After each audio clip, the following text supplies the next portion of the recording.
Mga kaabante, isang proud moment na naman sa mundo ng sports na nangyari. Tingnan niyo to. See.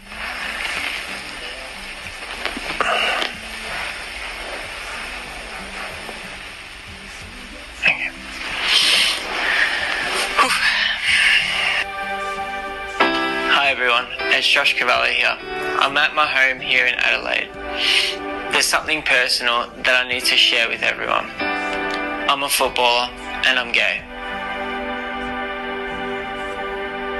Growing up, I always felt the need to hide myself, because I was ashamed. And ashamed I'll never be able to do what I love and be gay.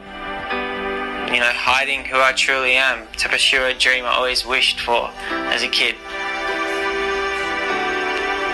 All I want to do is play football and be treated equally. I'm tired trying to perform at the best of your ability and to live this double life.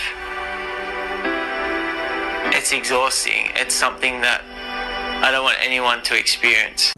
Ayan nga mga kabante, si Josh Cavallo, nag-out na siya at inamin niyang isa siyang gay. Ito nga pa lang si Josh ay naglalaro para sa Adelaide United at naging member rin ng national team ng Australia para sa football. At sino ba namang pipigil sa kanyang kaligayahan? Siyempre, nandito tayo para suportahan siya. At sabi nga ni Josh, ang gusto niya ay makaranas ng equality. Diba mga kaabante, ang paglalaro naman ng isang sport, wala namang kasarian. So, sino tayo para pigilan si Josh sa kanyang gustong gawin? Diba? Sabi nga ng kanta, mga kaabante, let me see your true colors shining through. Sinabi ko lang, hindi ko kinanta. Sintonado tayo, girl.